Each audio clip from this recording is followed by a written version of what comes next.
Hey, this is Sharif here with another episode of the Golden Hour, joined by Dr. Kevin Majors. Kevin, great to be here with you again. Hey, Sharif, great to be here with you. Yeah, Kevin, I think we'll have a great episode today. I uh, I have I want to start with just a high level question. So we often approach the question of growth or improvement or improving professionally uh, in psychological terms and think, okay, in terms of fear, what might be holding people back, or maybe people have a fixed mindset. They don't believe that they're capable of growth. But I think also it can happen that people just don't know, like they lack the knowledge or the skills necessary to advance in their profession. And so then thinking about it from that perspective, or maybe it's not a psychological question, but it's a capabilities question. So I wanted to get your thoughts on, in your experience, is that what tends to hold people back, or is that a thing that we should be addressing and talking about here? Yeah, Sharif, that's a interesting question. It seems that what you're asking about is how a person could be wanting to grow in some particular way and not be held back by fear or by having a fixed mindset or pessimism, but instead it's they just simply don't know how to move forward. And I would say that I think it's still a psychological issue.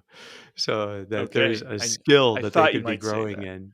Yes, Uh-huh. there's a skill, or maybe it's even a virtue. Because what it needs to happen for a person who say at the very edge of their knowledge and their growth somehow lies in this dark area. It's like the dark ocean in front of them. There's like, well, how do you then enter into it? Because they're at the very limit of what they know. But I think that's the best place to be, on the very limit of what you know, so that you have to really keenly apply your intelligence to the question of how do I grow here next? Like, what's the best way to grow here? So, in general, that keen application of the mind to some chosen object is the definition of study. And that's what these people need to learn. I think that how do they go about studying? How do they develop study as a first response when they come against something they don't know or something that seems like they're not getting traction in?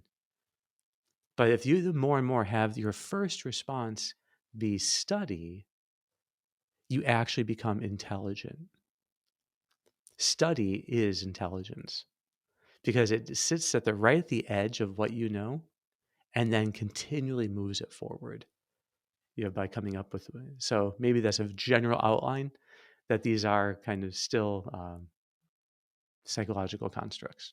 Yeah, and it's interesting how frequently people can run up against a barrier. I just had this happen the past couple of weeks where you're engaged in this difficulty and we talk about it a lot. Just try harder. You just try harder. I'm going to put in more hours. I'm going to throw more at this problem, but it doesn't, like I was up against a demanding deadline, and maybe development wasn't moving in software development wasn't moving as quickly as I wanted it to. And then it was only after this whole thing of weeks that it occurred to me, maybe I need to read a book on how to do software development more quickly. And it turned out that there's all these amazing that I'm not the first person who's encountered this problem, and this is something that I can study, but it just doesn't occur to you in the moment to step back a little bit from the problem and apply your mind to what's the best way to go about doing this. Exactly. Yeah. I was just talking to someone like 2 hours ago, and they said that they had always wanted to open a certain kind of business. Let's say it's a fishery. So, how to have your own private fishery. And I was, how many years have you wanted to do this? It's been, let's say it's like you've been like 7 years or something. And I asked them, have you ever really studied the question of how you would do it? No. Like, well, what would you do? Have you ever thought about maybe Googling it? How to start your own fishery business? Like, no, I've never even Googled it. Isn't it interesting that people could be facing something they want for years and never have Googled it? But I think this often happens to us. So, like, if you just Google most issues, like, how do I, how do I, the fastest way to learn Swahili? Well, someone has a YouTube channel dedicated to it. So I did it right then in a search. And then I was able to come up with instantly 3 books by people who have started their own business successfully in that very area. And then someone with a dedicated YouTube channel to that one exact question. Well, that person suddenly took a huge step forward in being able to make it real. So it's not just they're thinking about starting this kind of business, but it's that now they're on the path to doing it. So study of a question is, I think, it's the most underappreciated aspect of growth many times. It's not that they're held back by fear, but they just never really apply their intelligence to, okay, if I were serious to being able to make progress here, how would I do that? And this might get a bit self-referential or something, but uh, we get this question sometimes that we're always talking about growth, or actually we got a related question about bonds that we talk about deepening the bonds, but okay, how do I know that I'm supposed to deepen this bond as opposed to this bond? Or how do I know that I'm supposed to grow in this area as opposed to this area? And it seems like, well, hey, maybe that's a question to study. So how would you go about studying? Well, what are the areas that I should grow in? Maybe that's like a kind hmm of abstract way One of of the thinking about it. questions is to ask yourself, and this is a very helpful initial question: how would my life really change if I grew in this way? So it might be that people feel like they really have to overcome some problem or do something. And then you ask them, well, how would your life change if you overcame this? Like, well, it really wouldn't change that much. Okay, well, then is it really worth investing in? And it might be that something isn't really worthwhile for you to be engaging. But if you can say, wow, my life would change enormously if I were, it would be a thousandfold change for the better. Okay, well then that's an important area to prioritize. So maybe just this one question, it's also like, imagine that you get it's like a magic wand that just taps your life and that whole thing is fixed, and then try to describe all the improvements. I think that's another way, just, the same idea of trying to visualize what the growth would look like and is it worth the investment? But certainly for me, learning Swahili is not worth the investment. No offense to anyone who is, only speaking Swahili. Who knows? It may become important in your life in the It future. might, but you can Uh, only do so many things. that's right. So, okay, then Kevin, how do we go about studying things?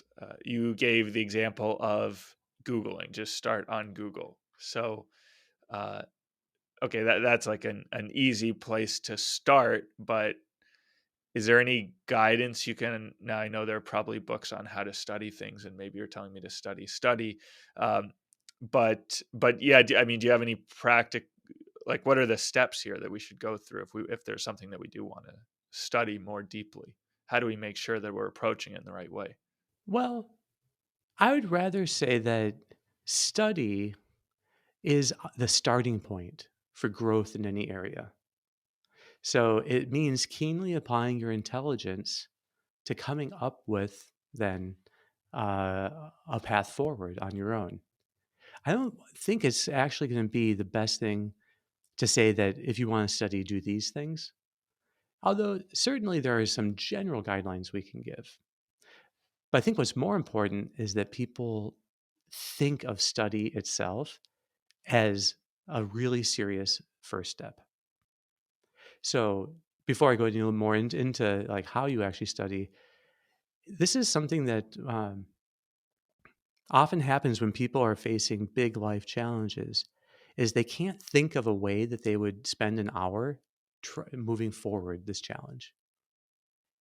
But if they were to think of it in terms of study, I think that they would see suddenly they have a way of using an hour. So if you're trying to study something, probably the first thing you'd want to do is brainstorm ways that people get better at that, or brainstorm the typical paths that people would normally use. So it might be talking to experts, or it might be, or, emailing some expert to find out.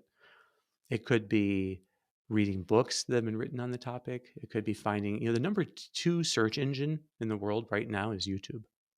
and almost everything is there on YouTube. So to see, is there a YouTube video explaining how to get better at something?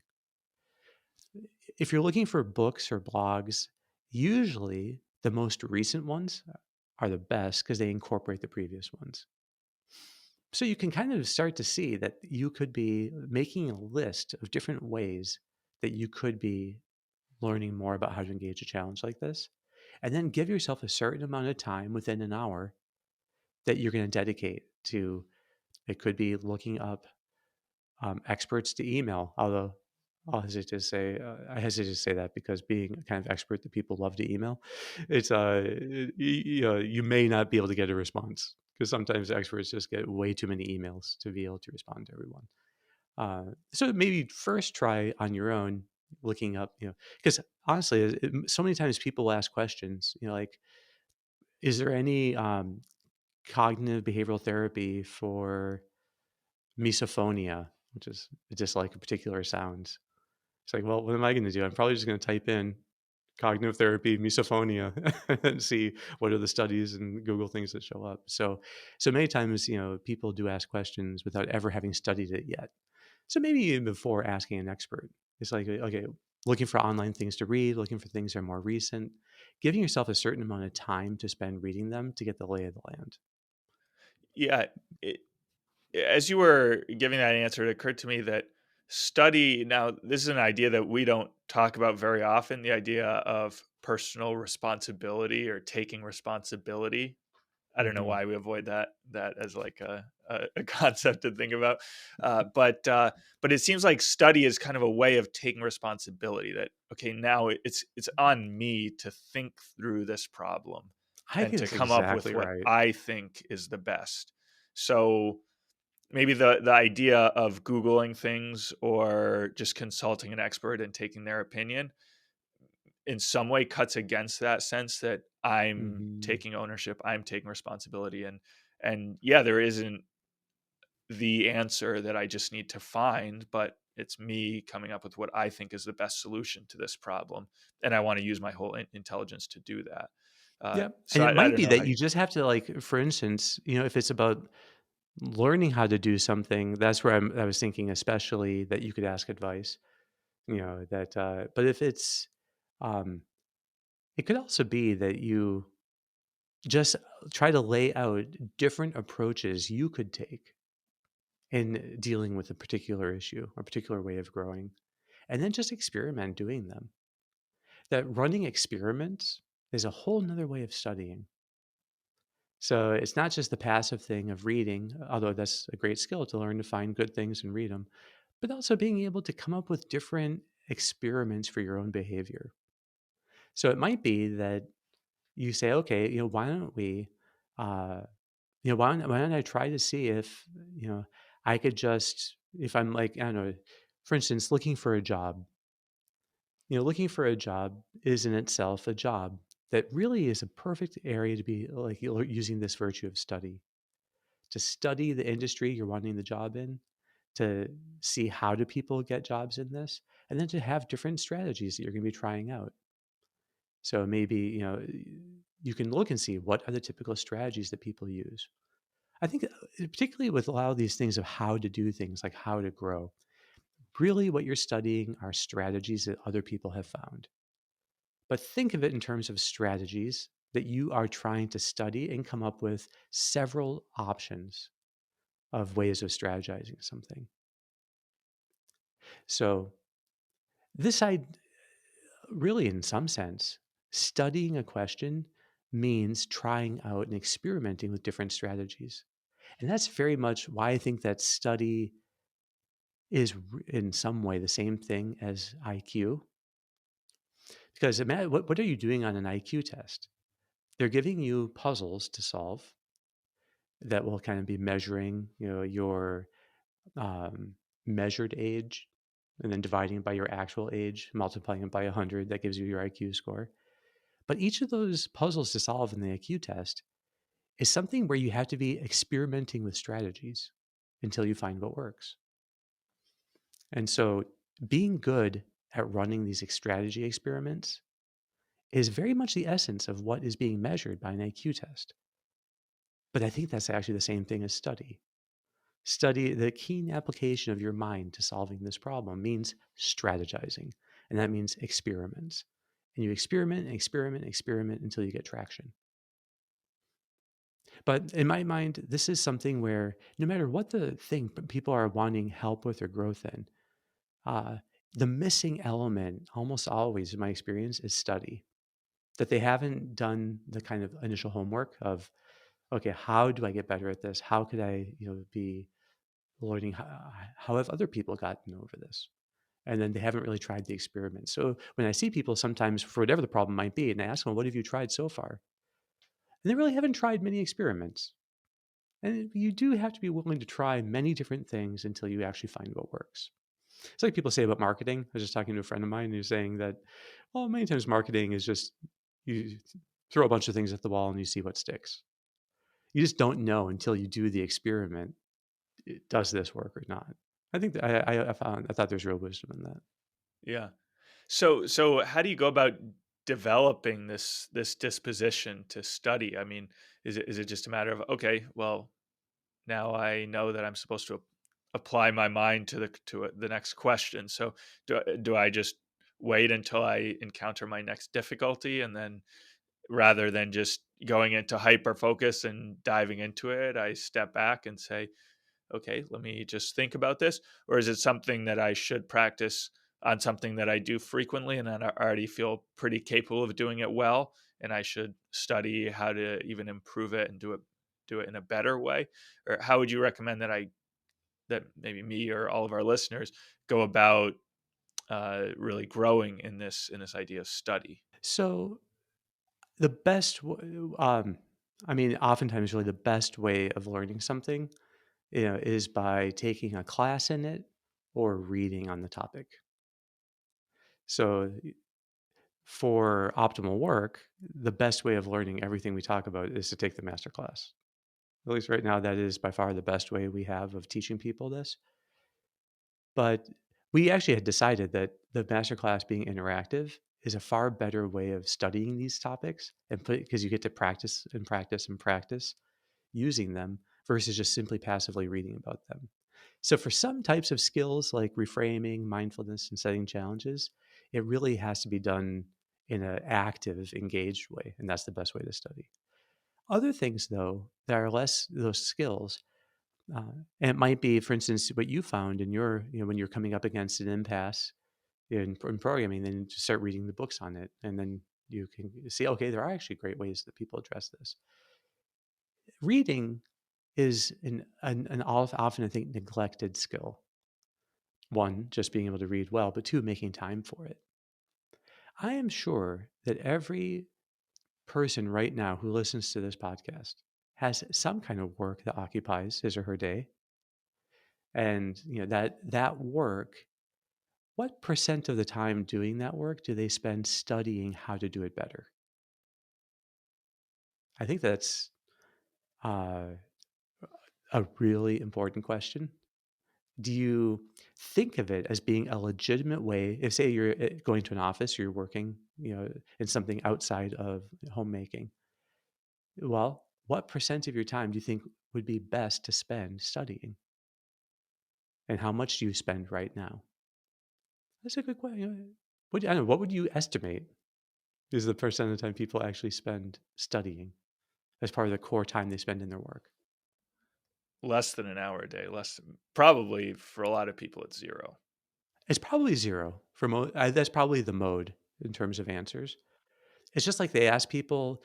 I know this was 25 years ago that I read this, but they asked people, "What is the number of how many books have you read from cover to cover since college?"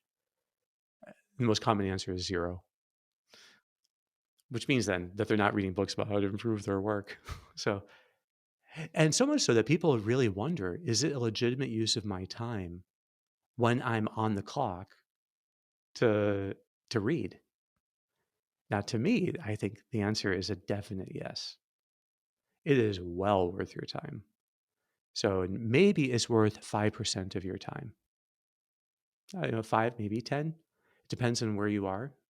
I found that the more the years go on, the more time actually I think I now spend reading. And so I'm always trying to be reading some book or several books. So, I typically talk to people about this strategy for reading that you need something enjoyable to read that keeps you just enjoying the process of reading. So I always have an enjoyable book. And then I always have some kind of professional book that I'm reading, something on the topic of that's related in some way to psychology, psychiatry, and then Thomas Aquinas. So those are the three things I try to read every day. So something fiction, something nonfiction, and then something. And Thomas Aquinas because is a good training in how to be very rigorous in thinking through questions. Well, as you're speaking, it got me thinking about the idea of magnanimity, which we cover its own day in the master class. And there we talk about the idea, you talk about the idea rather, of bringing your highest ideals into each one of your actions, and that magnanimity, which means being great souled or big souled, is not about accomplishing big things externally, but about taking high ideals and bringing them into the smallest things. And it seems like it's closely related to study. That maybe when we think about study, we might think about it in terms of, okay, these big things that I want to accomplish, like start. You mentioned the example, starting a business, or uh, you know developing this whole new area of my life, this a new habit that I want to take on. Like, I used to study a lot for weightlifting. I was thinking, okay, how should I actually weightlift, and what do the other people think is the best program? Um, but is there something similar with magnanimity, where it's also about just applying this spirit of study to the little things that make up our day, and to really growing in those areas? And so I wonder how much it is study about taking on these much bigger intellectual projects versus just applying your mind to kind of small problems that come up all throughout the day. Yeah, that's a nice way of starting to like just to be refocusing it, because I think it's those little actions that people do. So, how many people have ever studied how to do their laundry better, and or how to be what's the best way of folding the clothes? What's the best way of washing? So to bring a little bit of study into all of life, and to be whenever we're doing something repeatedly, we look for ways of getting a little bit better at doing it, so that we're exceeding ourselves in one small action after another. But that exceeding oneself requires study, because that's how the only way you can set a bar in your actions that allow you to grow. So, in a way, what you're really studying when you're studying different strategies that people use for doing things is you're kind of studying, what challenge can I set for myself? And how do I work at this challenge and break it down into smaller parts so I get good at challenging myself? Because it's the challenge, it's the stretch goal that we set for ourselves that allows us to strive and stretch, and that's how we actually grow. But that, in knowing to do that, the intelligence has to lead the way by studying the question so you know how to challenge yourself in this.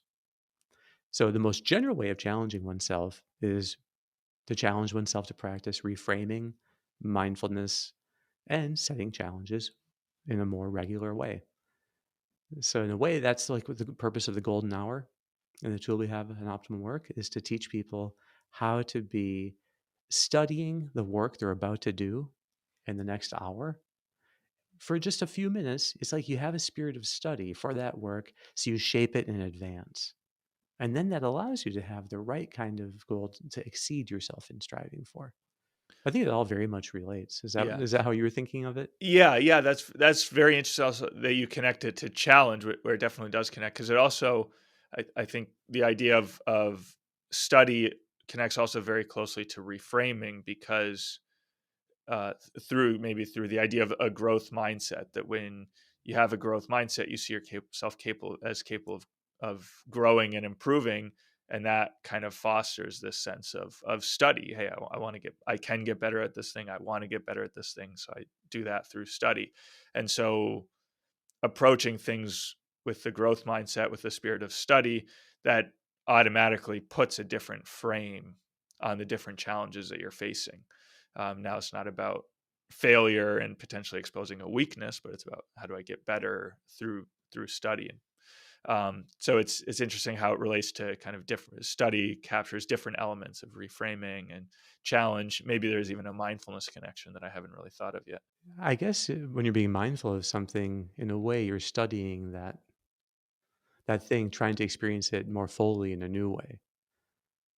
So it is still a kind of application of the mind. In this case, to something very tactile, to some tactical.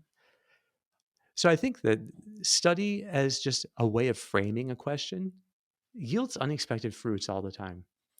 And like as a short thing, if anyone ever comes to you for advice, probably one of the best questions you can ask yourself is, how can I help this person to study the issue more thoroughly? And then see if you can start posing ways, because most people come and they want just a fix or an answer.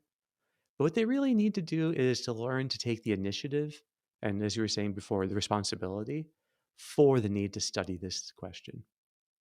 And not just be given the answers. It's like, in class, everyone, when we were young, would just love to be given the answers. Yeah. But no, it's actually the process of going through studying how to get it that, in fact, in the end is much more enjoyable. Yeah. And because you brought up the mentoring context, I just wanted to highlight something that you mentioned earlier in the podcast, but just to highlight it again, is that when you're working with people, it's also a great question to ask of what have you tried before? Just it helps give you a lot of insight into how the person is thinking about it. And so rather than jumping into a solution, but it helps to really then understand the person a little bit better and their situation. Yeah. Yeah, we never want to short circuit. And, certainly parents know this with kids. You can't short circuit their studies just by doing their homework for them, but you try to help them with the process of studying. But I think that's the same for all of us, that we really do take ownership of our growth when we decide to study this more seriously. That's great. Well, Kevin, we're basically out of time now, but I don't know if you have any final thoughts you want to leave us with. Well, just maybe that the more people can see doing a golden hour as a way of practicing this kind of study, I think that puts it in the right frame. We're not just talking about growing in knowledge of something, although that is a part of it, but it's also the skill of really seeing how to set the right challenges for yourself so that you get the most growth. So study really is it's the virtue of growing. It's the virtue that allows us to put our intelligence into growth. And that's what I think does always bear the most fruit. Awesome, Kevin. Great. Well, thank you so Great, Sharif. much. I will Thank be you. putting this into practice this coming week. Mm, me too. All Take right. care. Good. We'll be back next week.